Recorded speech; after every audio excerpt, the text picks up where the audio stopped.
Okay, good morning and welcome to Yeshiva YouTube. Iyun. Today I want to talk about Masechtas Eiruvin, Perek Daled, Mishnah Zayin. Mishnah Zayin has a unique case about Eiruvei Tchumen. We've learned in order to establish Eiruvei Tchumen, you have to put bread. We'll talk more about this. Bread, 2 meals worth of food, 2,000 amos away from the city. In order to establish, give yourself another 2,000 amos, because by putting food there, you're Kona Shvisa.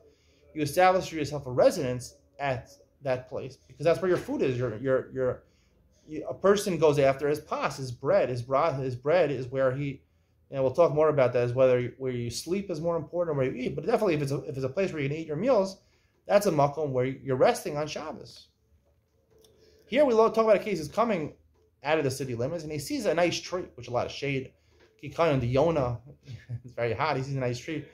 Or he's a nice stone fence or a fence, that'll provide him some shade. So he says, I want my shvisa to be there. So if he doesn't specify which part of the fence or which part of the tree, so that's a problem because you can't have a shvisa where it's unspecified location. But if he says, I want it to be within Dalan Amos, that place under the tree by the stump of the tree, or that place along the fence, so then that works. Even though he didn't put any bread there, how does that work?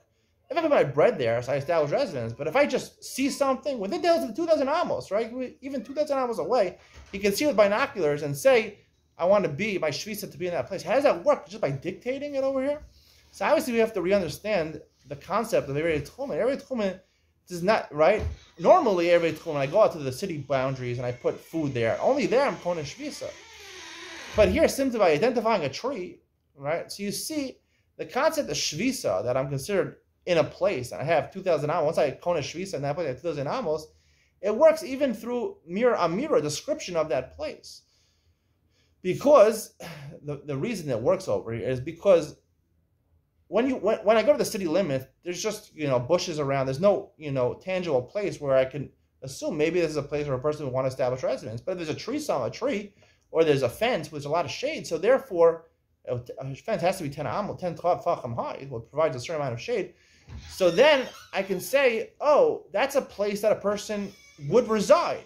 Now, until he clarifies and says that I'm going to reside at that place, then he's Kona Shvisa. Once he does it, even verbally though, right? Because it's a place that normally people would rest over there, right? Yonah rested by that Kikayon, I don't know for how many days. So he was very happy with the tree. So when you see something that is a residency, so all you have to do is merely dictate it. The reason you have to put bread, otherwise, is because you're going to an empty space of land, 2,000 amos away from the city, and there's nothing that would indicate that you would want to reside there. So you have to place bread over there in order to be kona that makom as your makom shvisa. But if it's already a place that people would reside there, all I can say is that that's my place to reside. Identify exactly where I'm residing. That would be considered enough for Eiruvin Tchumen because it's already a makom shvisa. I just have to clarify that I want that to be makom shvisa.